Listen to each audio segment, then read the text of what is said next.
Hi there. Welcome to a new installment of the Babylon 5 commentaries. I am J. Michael Straczynski, aka Joe. My friends all call me Joe. People who don't care for me at all also call me Joe. I'm kind of disturbed about this, but what are you going to do? Since my hats have become an issue, apparently. So this one comes from the Cannes Film Festival, which is where we debuted Changeling, with Clint Eastwood directing and Angelina Jolie starring in it. And it was an amazing event. And we came within one vote of winning the Palme d'Or, which was like a big deal. One, apparently French film critic, voted against it, saying that he could not believe that in America the police would treat someone like they treated Christine Collins.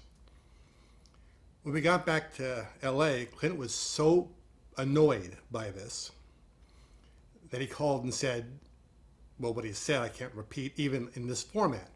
Suffice to say, he wanted to make a change. It was originally based on a true story. The criterion for getting a true story, not based on, but a true story, was very difficult. He said, I want you to sit down with the Universal attorneys, go through all of your notes, and get a true story on this film. So I did. I spent days with the Universal attorneys, going through every single line in the script and backgrounding where it came from, and got that very elusive, hard to get, a true story label for the film. So this was the cap from that event. And that being said, we'll move on now to our topic for the day, which is Babylon Squared. Now, apparently there's going to be two different versions of this floating around. There's one on iTunes, apparently that is about almost 4 minutes short, which I can't understand that part at all. And there's the DVDs, which look like crap, but they are the correct length. So I went back and forth, which I should be commenting on. I finally decided to do the DVD version because at least, this is the correct version of it as far as time goes. And sooner or later, I would think that the guys at iTunes will figure it out and get this fixed up. So we will be going off of that. Consequently, we'll do our countdown, and you will start watching it at your end. Well, with your eyes. That'd be, I think, more useful.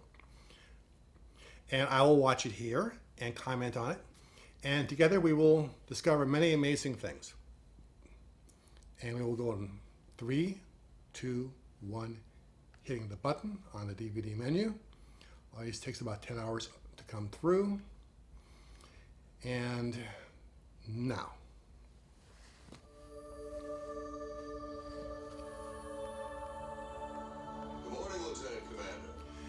Now, where this scene comes from,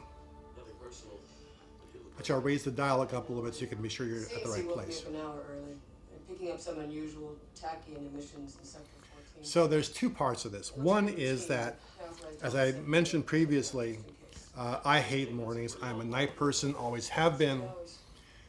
So when I would come to the stage, no one would talk to me for like 2 or 3 hours. I would come in, get a donut, a coffee, go to my office, close the door, watch dailies, and gradually become civilized. So that's part of this. The other part of it comes from the fact that the crew was very fond of practical jokes. No one's perfect. And the most common foil for their humor was Claudia, because she would react in a way that usually led to screams and threatenings of vast violence being perpetrated upon those who committed the practical joke. And so seeing that they had that camaraderie, I thought, well, let's put the idea of the practical joke into the story.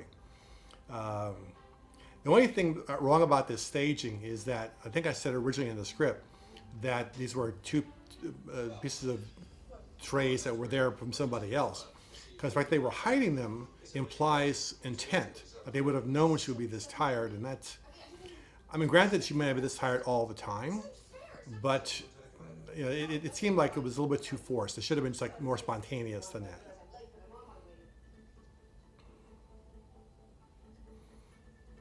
You see the great camaraderie here, which she had on screen, which unfortunately wasn't the case off camera, but they really had a chemistry when they were on camera together. And when Claudia goes off, that's pretty much how she went off on the stage, threatening those who had committed the next practical joke. Alpha 7 to Babylon Control. I'm closing on targets. I've always been intrigued by time travel stories. I always wanted to do one, but I only wanted to do it once under extreme circumstances, because the problem is once you open up the door of time travel, suddenly all kinds of paradoxes start coming up, and the question becomes, well, if you can go back in time, why not just do so and solve whatever problem you're dealing with right now? And it would become a Deus Ex Machina. I didn't want it to be too easy. I didn't want it to be a recurring theme. I love, the original Star Trek in particular, but if you can just accelerate a ship around the sun and go back into the past, then that knowledge is going to be commonplace, and there'll be people doing it all of the time. You'll be seeing the past changed all the time. Not that we would know it, because obviously we live in whatever the result of that is. And President Trudy, for instance, might never have happened. But President Trudy did, and Lincoln was defeated. So, I think it's important to maintain the timelines as much as humanly possible. So I didn't want to do a whole lot of time travel stories. And I like to hide things in plain sight. So I said very early on that Babylon 4 disappeared. 1, 2, and 3 were sabotaged. Number 4 just disappeared. So the question was raised early in the show, well then what the heck happened to Babylon 4? I leave nothing on the table. If I set something up, if I say this is a thing, we're going to do something with it. That which you set up, you must pay off. That which you pay off, you must set up. Not too many, but a number of shows always follow that rule. But to me, it's sacrosanct. You must play fair with the audience.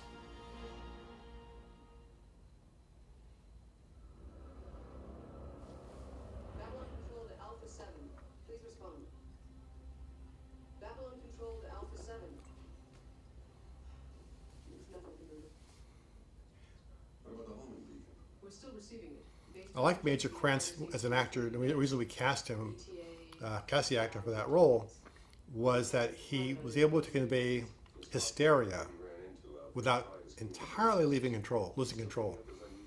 What you normally see in the military, when things get really hairy, they don't scream, because if you scream, you lose control, and all of a sudden it gets worse.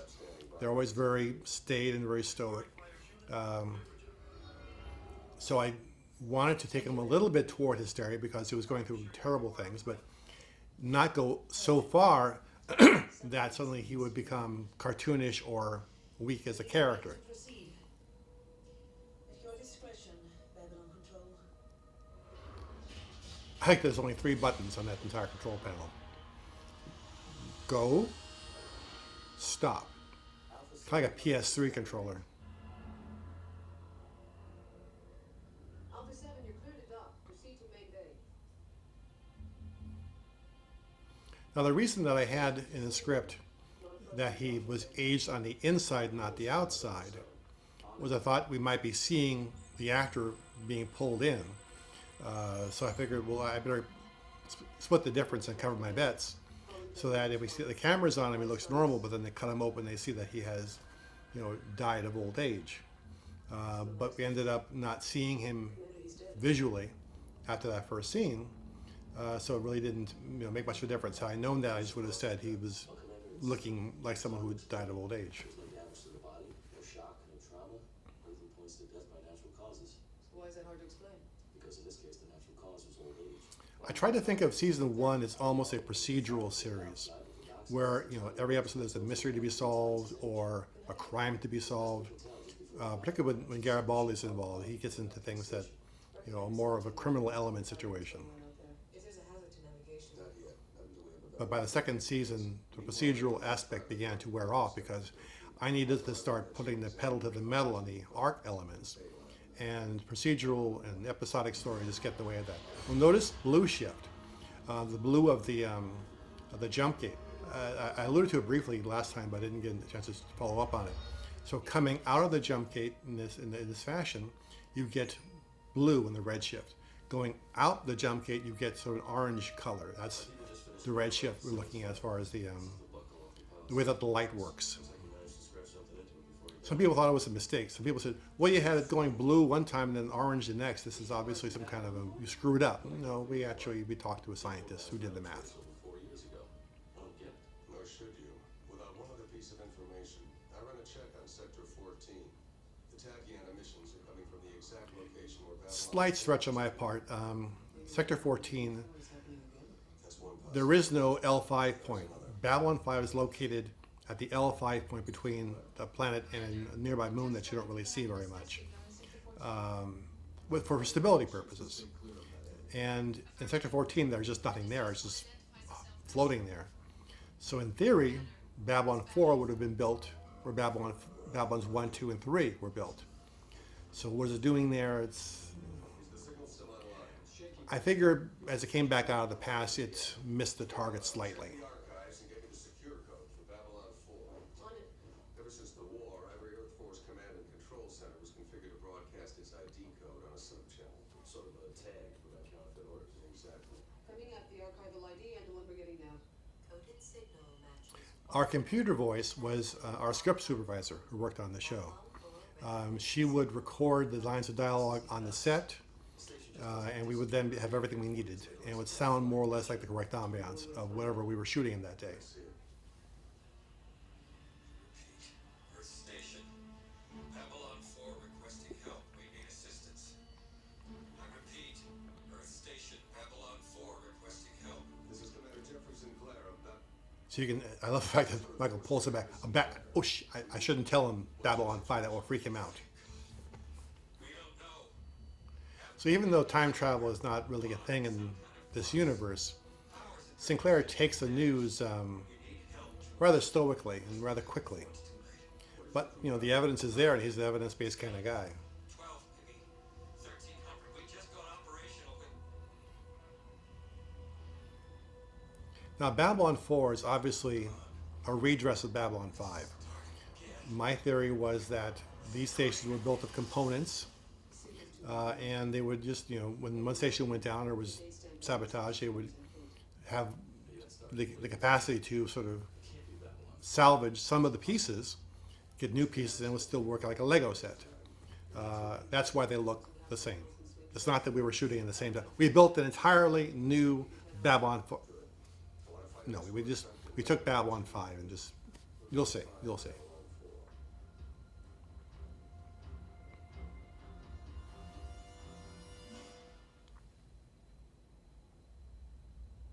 I won't lie to you.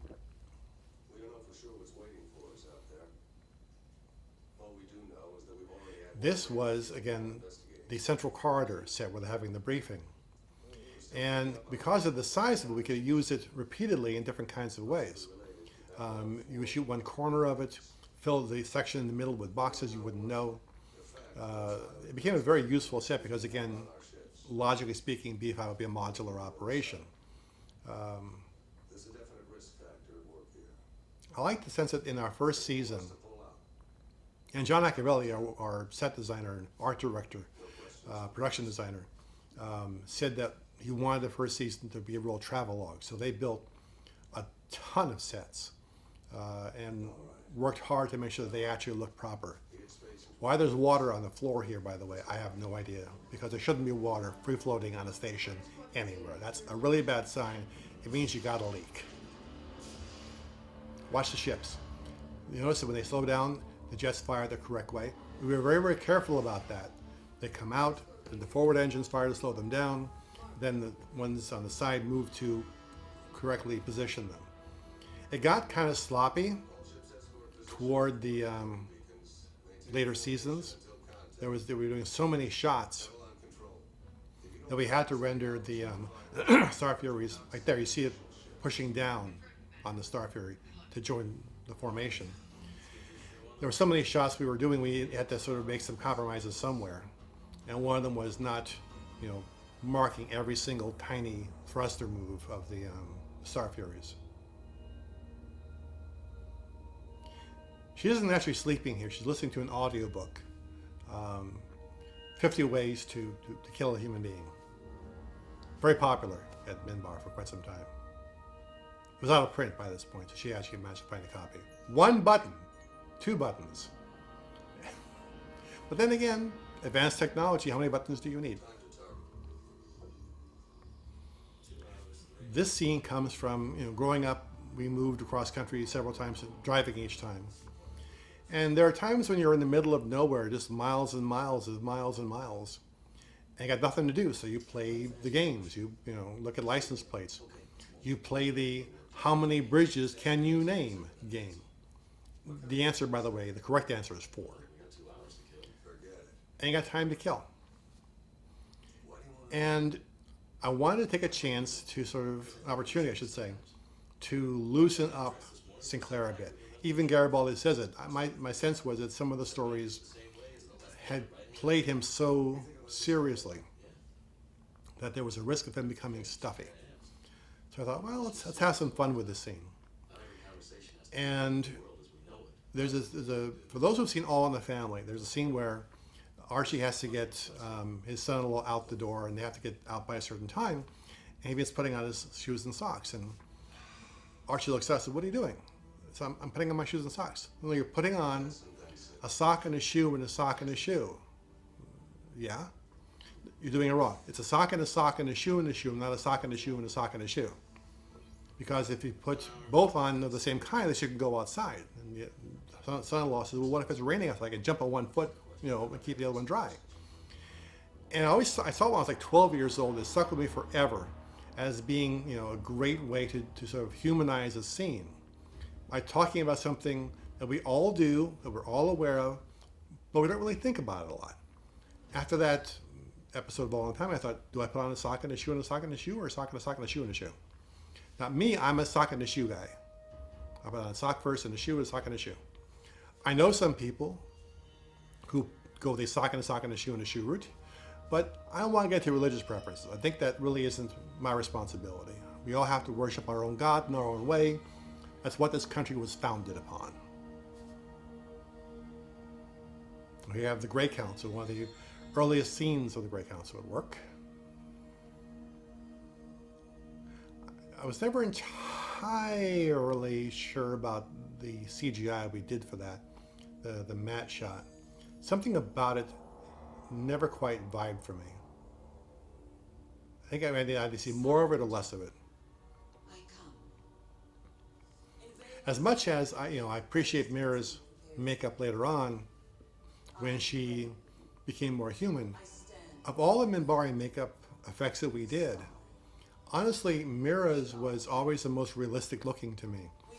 And she looked just regal and powerful. And some of that I think was lost when she went to a more humanoid look. But I really liked this look on her.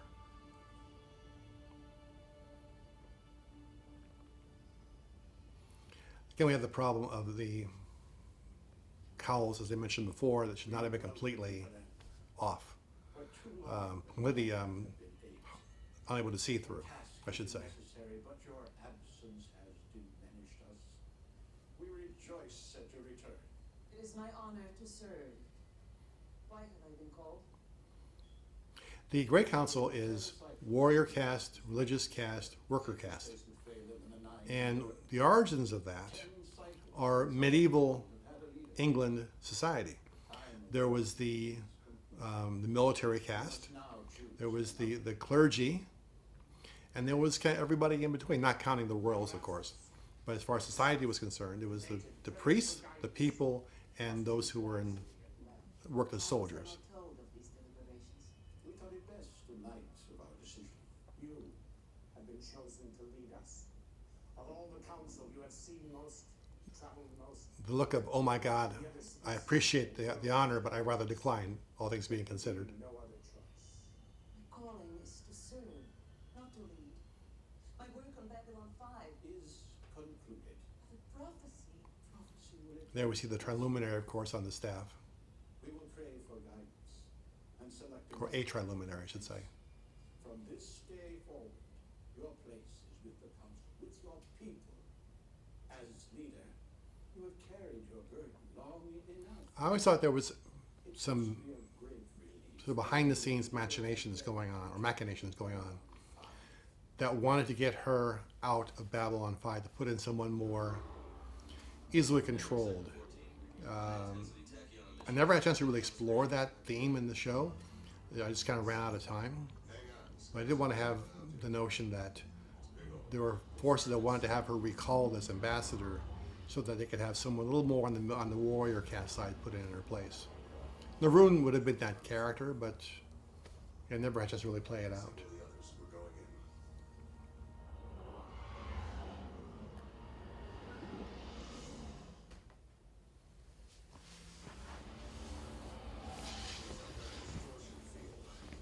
Tachyon emissions up 50%.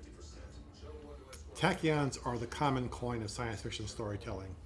Particles that go backward and forward in time. They're darn useful. They use tachyon transmissions from B5 in order to speak to Earth in real time, because one vibrates here, one vibrates there, and quantum physics says they work the same.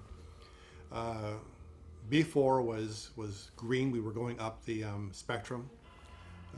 If you actually lay out all the other Babylon stations there, the colors that they have correspond to going through the spectrum of colors. So we brought the green lighting in here. So basically you're in the same set you were in a little while ago. You really can't tell because we've moved the camera to the other side, put in different kinds of boxes and crates, plugged the doors. As you see in the background, that would have been a doorway. But now I put a different structure in there and put some lights behind it. We brought back the and changed the color of the floating lights to go back and forth. Amazing how easily you can accept something as being real with only minor changes.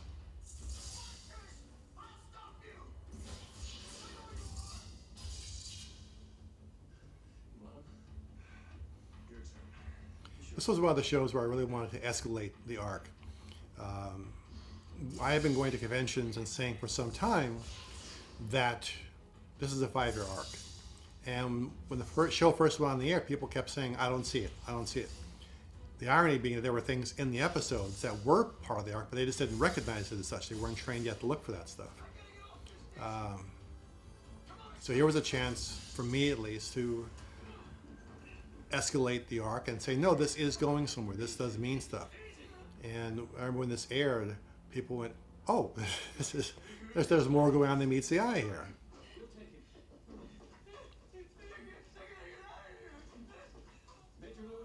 It's kind of a false Jeopardy moment, by the way. I needed something action-wise to pop the episode a little bit. And having a person who was driven mad by the time jumps gave me a piece to use, but I always felt like I kind of stooged it a little bit, because that was a false Jeopardy, really. What year is it? It's 2258. And it's true. We have to hurry. It's kind of the war of different costume colors and designs. You had to find something that looked different for him, and the epaulets were a little bit bigger, and the brown jacket was a little bit different. Here we have, in a way, my nod to the notion of becoming unstuck in time. And parenthetical, you may not have seen the last of this. That's all I'll say for now.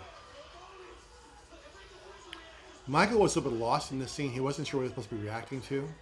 So he kind of just looks around, and you can see he's just rocking back and forth because he isn't quite sure what to do. Also, Garibaldi has all the lines. He has nothing really to do in there. This is one of a number of possible futures for Babylon 5. It wasn't set. When the episode first aired, there was an error in the computer graphics, and Garibaldi had red eyes, glowing red, because the CG guys got bored. And while they were waiting for the frames to render on something else, they just gave him some weird-looking eyes. Went off to get a sandwich and didn't understand that that was not going to be rendered as part of the scene. So I had words with the guys. Don't do that. They're waiting for you in the Great Hall. I know. They cannot begin without you. If I enter the Great Hall, all, we'll never leave it again. We'll live out my days and my nights at that place. As part of escalating the Earth story, I also had to begin really sowing the seeds of how Minbari culture was organized. What is the Grey Council? We hear the history of the Grey Council, how it came about, setting up the structure of their culture. Because for the story of Babylon 5 to work, you really had to get a sense of what is the Narn homeworld like, what is the Centauri Republic like, what is the Minbari homeworld like. But we were very limited what we could show in our first season. We only had literally about $680,000, I believe it was, per episode for our first season. We never got above $1 million, even by our fifth season. So how am I going to do this? We'll have sets where you like this. This is a black box set. It's a shadow set. It's the void. Because it was important to begin laying the foundation to create all of these worlds. If you don't understand what Minbar is, when they have the Civil War happen, you're not going to care. If you don't understand the culture of the Centauri and the decadence of that, you'll understand how Cartagia comes to power. With the shuttle escort. The first group is being evacuated. What about the commander? He's still aboard. Babylon Control, this is Shuttle Wing 2 requesting permission to launch. Shuttle escort wing number 2, you're clear for launch. I believe this was directed by Jim Johnston. Jim was one of our early on our lucky directors, or we relied on him to get things done properly. Him, Janet Greek, and my personal, go-to guy, Mike Vehar, were just always on top of it. And Jim was really good at action stuff. So Tim Choate, God rest his soul. We came in for the audition. We were seeing Zathras all day. And they all just were playing it like, ordinary characters. And Tim came in and did the same thing. It was just one more somewhat confused guy. And as we did the audition, he said, I do have a different variation, if you want to see it. And I said, sure. We really hadn't seen anybody who knocked our socks off. And Tim came in that part of the audition with Zathras as you're seeing him now. The tongue clicks, the accent, the mannerisms. He was afraid it was too off the wall and too weird. But the moment I heard him, I said, that's Zathras. That is Zathras. And we hired him on the spot. We were so impressed by him. And the fact that Zathras only appears really in a very small number of episodes. But he is a fan favorite. Part of that is due to the eccentricity of the character, but beyond that, it's really Tim's performance that makes his character shine and makes him so unforgettable. Also the wardrobe. When they brought me the wardrobe designs initially, I wasn't sure about it. It looks like it was just like a big ball of fur. But the fact that you really aren't sure what you're looking at. There's fur, there's beads, there's knitted stuff, the sideburns, it all makes him feel of a piece. And you know who this guy is just by looking at him. And when he opens his mouth, the voice goes with the look. You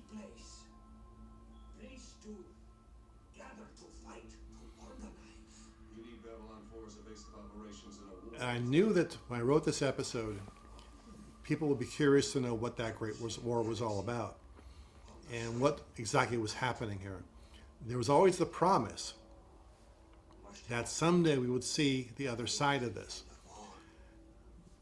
Because we were still doing, our first year, people oftentimes didn't quite believe that. They thought, well, this is, it's just a weird episode. No, we're gonna pay this off. Just stick with me for a while. This is gonna go somewhere. We would die for the one. We live for the one, we die for the one. Right there, we hear the concept events for the first time that became the entire show. The future? Where you come from, what year is it? By my word of time, it is year 4993. But what is that in Earth time? If we don't know where you come from, the date doesn't do us any good. What's apologizing? Mathematics Mathematics not Zathras' skill. I am terrible at mathematics. That's what partly informed Zathras' character. He tries to make a break for it. Now, apparently, I didn't know that at the time, this suit was used in 2010 as the sequel to 2001. I kept thinking, this looks really familiar, but they had tricked it out a little bit and wasn't the same anymore. The fact that I was in the same room as the 2010 spacesuit, for me as a geek, is just kind of cool.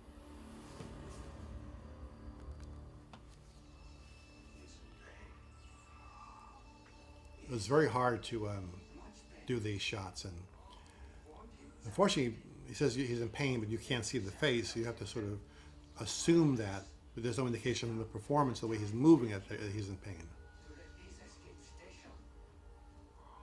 You're saying he deliberately stopped Babylon 4 to let the crew get off? You have to have Sinclair translate it. So what you're saying is, this guy stopped the station so others can get off, and he's drawn to that. That's the kind of thing that he would do. Even if he doesn't know that, he knows that. But two objects cannot exist in the same place at the same time, hence, bam. There's a serious time distortion to try and do that kind of thing.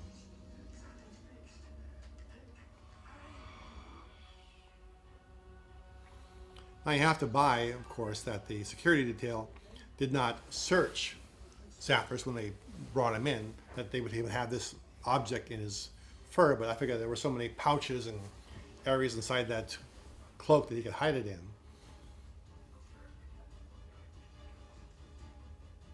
But yeah, it's a bit of a buy. You must leave now. Finished we are. There is no more time. Leave or be trapped here forever. Because there's no more time. Actually, there is time. It's just the time is not what they think it is. You wish to speak to me? I wish there was more connection between these two stories. They're kind of just two separate stories that have been butted up against each other. And a destiny which we could not interfere with. It was my place to study them, to determine if the prophecy was correct. The other reason we have this episode here is, the story here, is to remind the audience of the past, remind the audience of what her place here is for. Because people weren't used to, in science fiction shows, having to carry threads over multiple episodes. You had maybe at most a two-parter. And because people were coming to the show late sometimes after the first few shows, and you couldn't binge watch back then, or catch up if you weren't already watching it and recording it, you had to make sure that everyone had the information. So every episode had to have all the information required to understand what's going on in that episode. So we spent our first season doing a lot of recapping. Against impossible odds. Kurt then. They only come back stronger. The passion. One of the best things that I enjoyed the most about the show was seeing the human race through the eyes of other species. We have Delenn here talking about the human species and what makes us extraordinary. And then in the beginning, you have Londo talking about the human race, and you have G'Kar at times says the same thing. For us to say that about ourselves would be arrogant or inappropriate.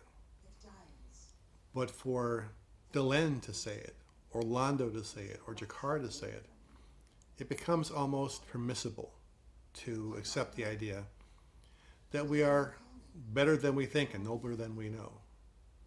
That there is more to us. Council can override that call. Delenn, if you reject this decision, if you turn away from the honor this council has chosen to give, if you leave us again, you may not be allowed to return again. You may lose your position. I really wanted to feel the stakes of her decision. The question we ask over and over again is, how far are you prepared to go to do what you think is right? And to be in the Grey Council is the highest honor and privilege any Minbar can ever achieve.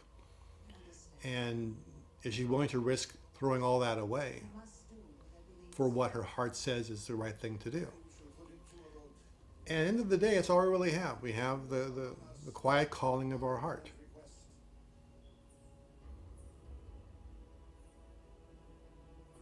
Anyone who's ever been an artist, anyone who's ever sought to improve themselves or change the world, they don't do it for the money, the honest ones, the sincere ones.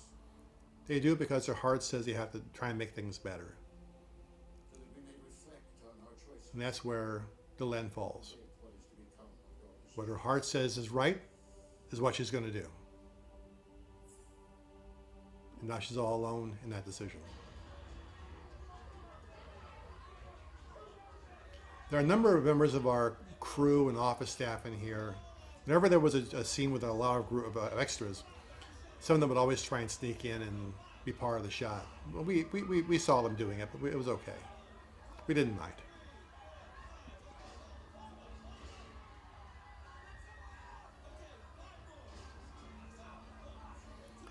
It's kind of loading up people in the Pirates of the Caribbean in Disneyland, isn't it? Screaming, trying to get on the boat. My turn in line. Time stabilizer. Help survive when make next time jump. That set, I'm trying to remember. He was caught up in a time distortion and It might have been Garibaldi's office. stabilized. We put a different ceiling on it to change the look. That's why we did the pan down, because if it's going to be there, let's at least see the darn thing. What happens to you when it jumps? Zathras died. But Zathras died for cause. Maybe stop Great War. Maybe Zathras great hero. Maybe build I love that Zathras always speaks of himself in the third person. Remember Zathras. What if we take you with us? That's part of what makes it memorable. Is it never is this I of this. Time. You take. Zathras died. Leave. Zathras die. Either way, it's bad for Zathras. Either way, it is bad. There's an old saying: Just tell us how to stop. whether the stone hits the pitcher or the pitcher hits the stone, it's going to be bad for the pitcher. Zathras does not That kind of sentence structure is what I brought to bear on this. It is life. I love it. There's nothing. He's unflappable. Nothing flaps him. That'd be the correct phrase. What about the evacuation?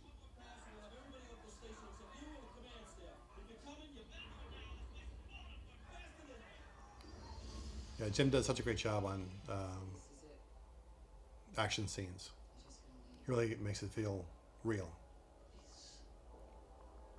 I don't understand you, Michael. We've got a good life here. We've got history. You've met this Sinclair character twice, and now you're off to Babylon 5, just like that.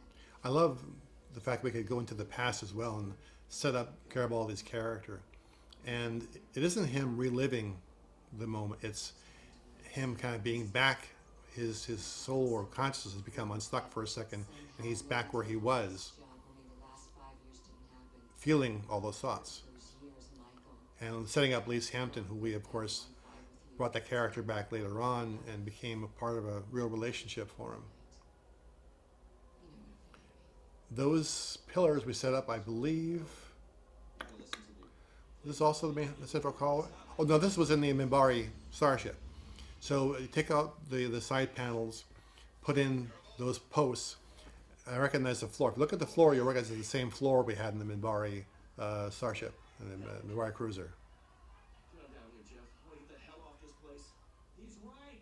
The time So this- yeah, he's right. Listen to him. Listen to him. now. I agree. He just comments on everything, even when he isn't commenting on it. Said he died. And you believe him. I don't know. But it's clear that he believes it. Commander, for the next 15 minutes, this is still my command.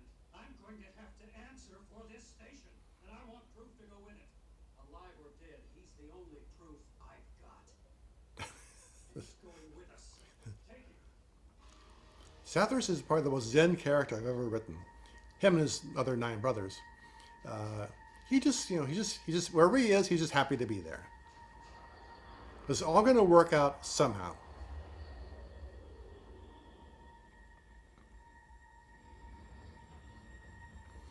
You actually see the neon lights that we rigged outside the hallway there to give it the different look. Normally those wouldn't be visible in any kind of actual station, but we wanted to have the lights pop so you could see the parts where they're literally screwed into the wall.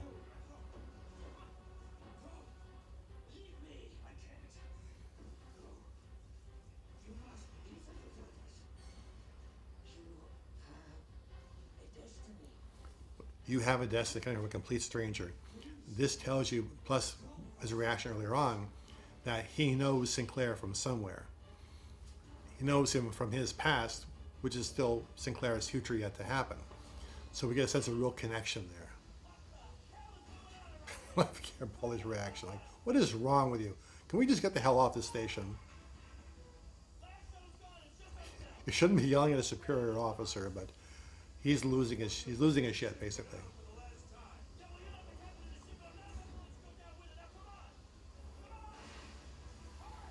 In a way, this kind of echoes the scene from the flash forward when Garibaldi's saying we have to deal with this, and Sinclair is looking around not knowing quite what to do, and that was similar in this situation in terms of the feel of the shot.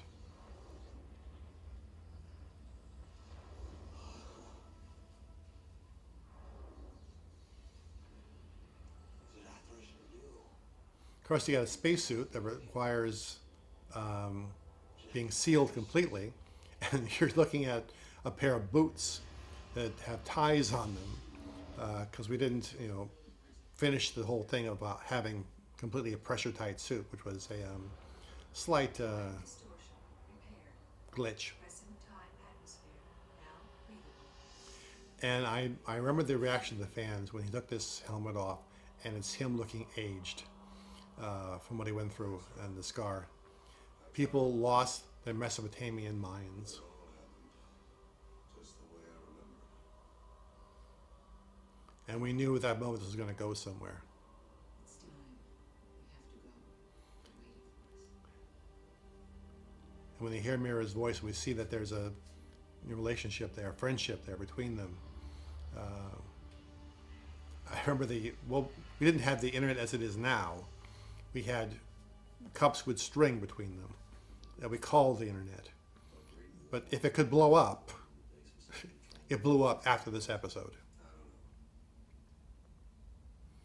This one and Signs and Portents were the two big ones in that season that said, we mean business. This is not what you've seen before.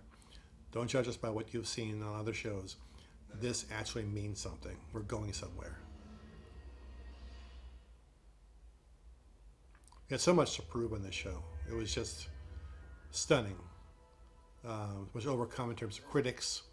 The Trek universe, the studio Paramount was trying to destroy us on an almost daily basis by bad wrapping us with stations and all kinds of problems. That's why coming into the first season, I knew we were going to be up against it. And a lot was on the line. And that's where our first episode title came from. Midnight on the Firing Line. Every season, every episode, this first season, for us, it was Midnight on the Firing Line. That set the tone for the entire show. There are still two others that won't be this for time. If you're right, you will have more need with the people. So he knows the history of the Triluminary. He knows that it came from Valen. He knows it came from another place. And that A new beginning and end, I cannot say. the change was going to come.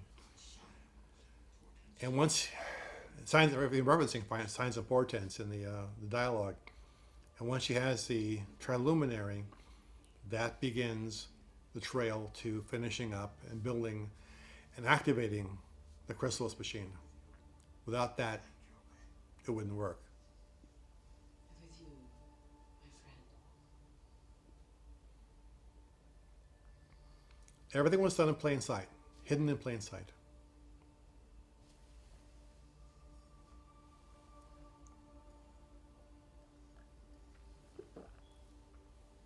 I think the Minbari signed and said, "Welcome to Vegas." No, they didn't. They didn't say that at all. Commander, welcome home.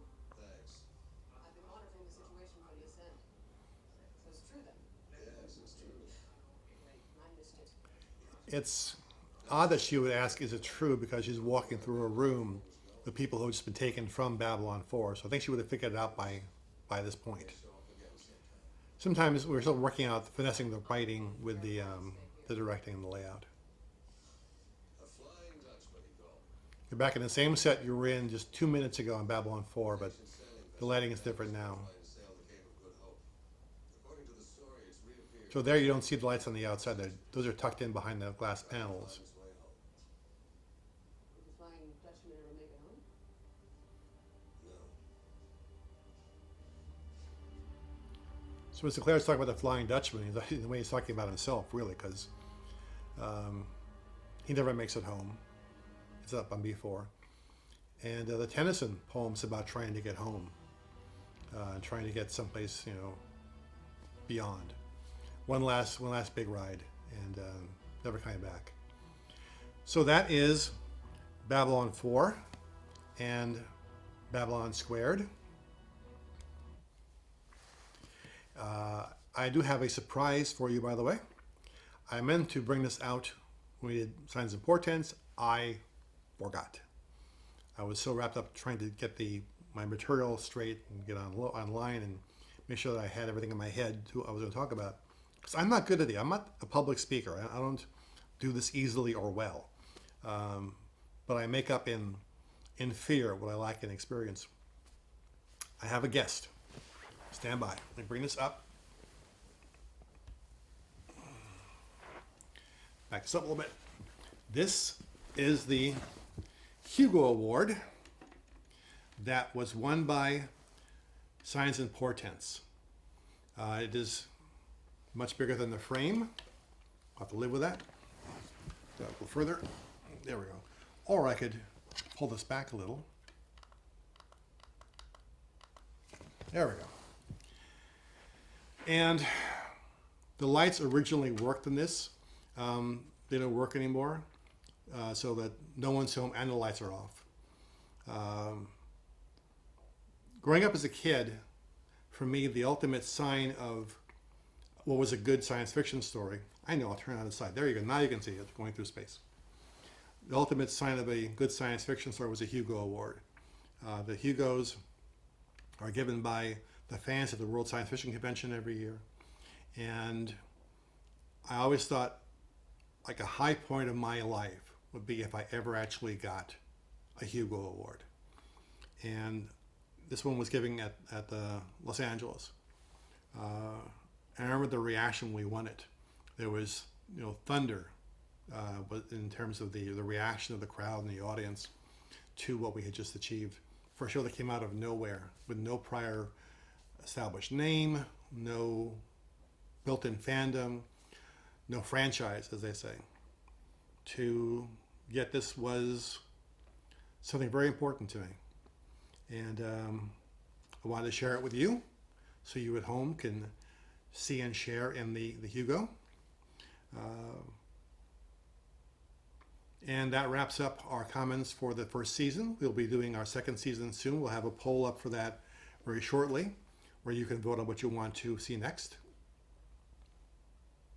Howdy. And I will see you very soon. Stay out of trouble.